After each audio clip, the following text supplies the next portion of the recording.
धन्यवाद देना चाहता हूं। आप सभी के कारण जो है मनीष कश्यप यहां तक पहुंचा है। अगर आप लोग नहीं होते तो शायद मैं यहां तक नहीं पहुंचता।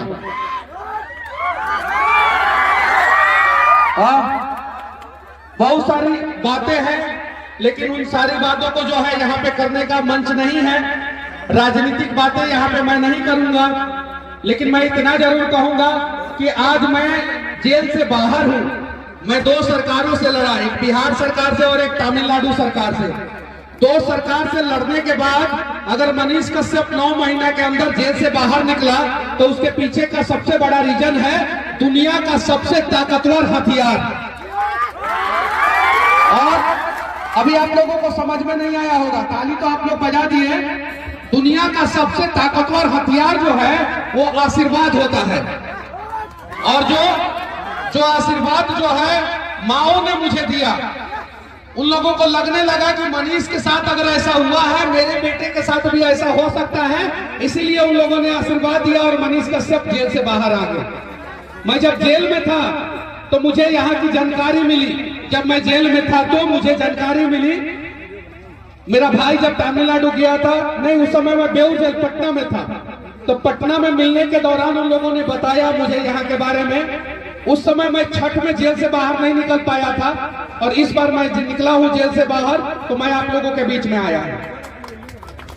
एक और चीज है मैं आप लोगों से कहना चाहता हूँ। देखिए, एक साधारण आदमी के सपोर्ट से, एक साधारण आदमी के सपोर्ट से कोई भी आदमी जो है आगे बढ़ सकता है। कोई भी आदमी आगे बढ़ सकता है।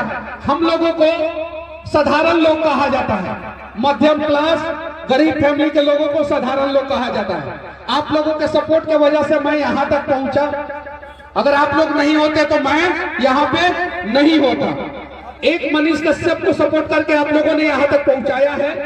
उम्मीद है कि आगे भविष्य में आप लोग जो है, कोई भी लड़का अगर समाज के लिए, देश के लिए, राज्य के लिए, ब्लॉक के लिए, अनुमंडल के लिए, वार्ड के लिए, पंचायत के लिए अगर बात करें तो आप लोग सपोर्ट कीजिए, उसको कीजिएगा ना सपोर्ट।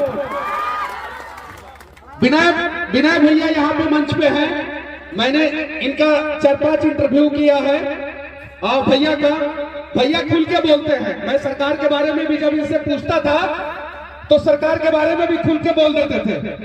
भैया आवाज चेंज हुआ कि नहीं? हो गया ना? अभी आवाज के बारे में भी मैंने इनका इंटरव्यू लिया था तो इन्होंने खुल के बोला था। विनय भैया, इनको आप लोगों ने नेता बनाया सबसे पहले, याद है ना? सही बात है कि नहीं है? बनाया ना आप लोगों ने? बनाया कि नहीं बनाया? तो आप लोग सबसे ज्यादा ताकतवर हैं, ये एहसास होना चाहिए। और अगर आप लोगों ने सही जगह पे सही तरीके से सही आदमी को आगे बढ़ाया ना, तो आदमी आगे बढ़ के समाज के लिए, देश के लिए काम करता है। और छठ पूजा से हमें सीखना चाहिए। छठ पूजा जब आता है ना तो 365 दिन में 7 दिन बिहार से जातिवाद जो है नदी में जाके डूब के खत्म हो जाता है। वो जब तक छठ पूजा रहता है तब तक बिहार में जातिवाद नहीं रहता है। घाट पे हम लोग एक साथ बैठ के पूजा करते हैं और पूछते नहीं है कौन सी जात के हो तुम। सही है कि नहीं है? साथ में बैठ के पूजा करते हैं कि नहीं? पूजा करते हैं, करते हैं ना? और पूरे धरती का सबसे टफ पूजा होता है छठ पूजा, होता है ना? होता है कि नहीं होता है? कितना त्याग करना पड़ता है, कितना तपस्या करना पड़ता है छठ पूजा के लिए, करना पड़ता है ना?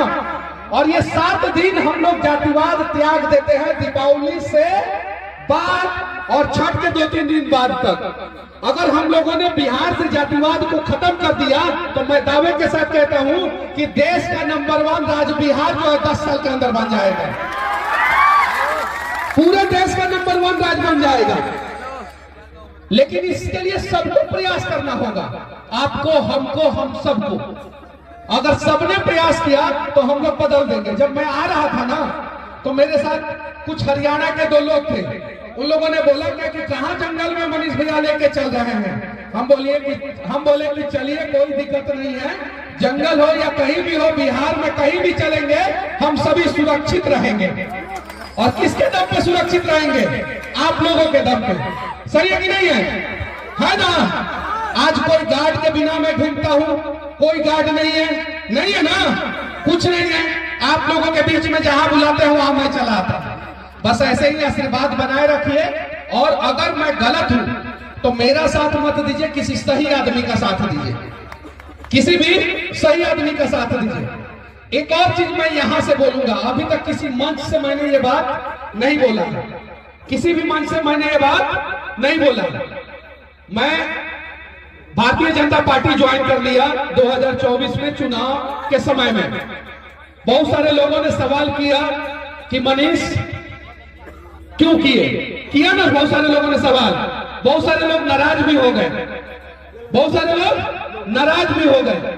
लेकिन मुझे लगा, मेरे सारे इष्ट मित्रों को लगा, दोस्तों को लगा, क्योंकि मेरे पीछे बहुत बड़ी साजिश हो रही थी, उन लोगों को लगा कि आप पार्टी ज्वाइन कर लीजिए और पार्टी के साथ मिलकर आप काम कीजिए, बहुत अच्छा काम कीजिएगा। और मैं प्रयास कर रहा हूं, अगर मेरे से कुछ गलती हो जाए तो मैं आप लोगों से माफी चाहता हूं, मैं इतना ही कह सकता हूं। और बाकी अगर किसी का मैंने दिल दुखाया हो 2024 के चुनाव के समय में, तो मैं उन लोगों से एकदम तहे दिल से माफी चाहता हूं। लेकिन एक और चीज मैं बोल देना चाहता हूं, कल छठ था, आज खत्म हो गया। मेरे ऊपर आरोप लगा, कुछ लोगों ने कहा 2 करोड़ रुपया लेके बैठ गया, कुछ लोगों ने कहा 3 करोड़ रुपया लेके बैठ गया, कुछ लोगों ने कहा 4 करोड़ रुपया लेके बैठ गया, कुछ लोगों ने कहा 5 करोड़ रुपया लेके बैठ गया। आरोप लगा ये मेरे ऊपर। मैं अपनी माँ का कसम खा के बोल रहा हूं और मैं छठी मैया का कसम खा के बोल रहा हूं, मैंने संजय जायसवाल जी से 1 रुपया नहीं लिया। मैंने संजय जायसवाल जी से 1 रुपया नहीं लिया है, 1 रुपया नहीं लिया। आरोप लगेगा, राजा रामचंद्र जी पे भी आरोप लगा था ना। विनय भैया कहने वाले हैं हमसे, इन्होंने, मैंने पूछा कि अपने चंपारण में एक ईमानदार विधायक का नाम बताइए जो 1 रुपया कमीशन नहीं लेता हो। याद है भैया, किसका नाम बताए थे आप, बताइए, भैया से पूछिए। इन्होंने कहा आर.एस. पांडे, इन्होंने कहा आर.एस. पांडे, भैया ने कहा। और जब पांडे जी निर्दलीय चुनाव लड़े तो क्या हुआ, इन्होंने, भैया ने मुझे बताया था, मुझे जानकारी नहीं थी। तो ये सच्चाई है, हम सभी को भी थोड़ा थोड़ा सुधरना होगा। सही है कि नहीं भैया, भैया सही है कि नहीं है। आज छठ के समय में दिक्कत होता है कि नहीं, जब हम लोग घर आते हैं तो होता है ना। सरकार ने इस बार सबसे ज्यादा ट्रेन बिहार के लिए चलाया। इतना ट्रेन कभी भी जीवन में नहीं चला था, कभी भी नहीं चला था इतना ट्रेन। इतना ज्यादा ट्रेन जो है बिहार के लिए दिया गया, उसके बावजूद भी दिक्कत हुआ कि नहीं हुआ ना। तो हमें बिहार को बदलने की जरूरत है। और जिस दिन हम लोगों ने अपने बिहार को बदल दिया ना, उस दिन जो है ट्रेन में जो है हमें दिक्कत नहीं होगा। इतना सारा ट्रेन, इतना सारा flight, special train, Vande Bharat को भी जो है वो लोकल बना के दिल्ली से और मुंबई से दौड़ा दिया गया। इतना स्पेशल ट्रेन दे दिया गया और तब वो लैट्रिन में, शौचालय में जो है वो संख्या भरा हुआ था। इसके लिए कोई नेता दोषी थोड़ी है। हम लोग नेता को कब तक गरियाते रहेंगे, किसी भी पार्टी को क्यों गरियाएंगे। इसके लिए हम लोगों को भी सुधारने की जरूरत है। सुधारने के लिए तैयार है, कौन कौन तैयार है। हम एक विनती करेंगे आप लोगों से भैया, एक विनती, दोनों हाथ उठा के आप लोग आश्वासन दीजिएगा, दोनों हाथ उठा के। और मैं कहूंगा जो बात वो आप लोगों को कहना होगा। कहिएगा ना, कहिएगा ना भैया, भरोसा है तो एक बार कह के देखिए। हम सभी जोर से बोलिए, आवाज बहुत सारे लोगों को नहीं आ रहा है, प्लीज मैं विनती करना चाहता हूं। हम सभी बिहार के लोग जातिवाद को त्यागते हैं। हम लोग जीवन में कभी भी जात के नाम पे वोट नहीं देंगे। आप लोगों को भी कहना था, आप लोगों को भी, आप लोग चाहते हैं ना कि आप लोगों का बच्चा का भविष्य बने, चाहते हैं कि नहीं चाहते हैं, चाहते हैं ना। तो फिर से एक बार कहिएगा, आप लोग भी हाथ उठाइए, हाथ उठाइए। हम सभी बिहार के लोग जातिवाद को त्यागते हैं और आज के बाद से कभी भी जात के नाम पे वोट नहीं देंगे। हम लोग काबिलियत के नाम पे वोट देंगे।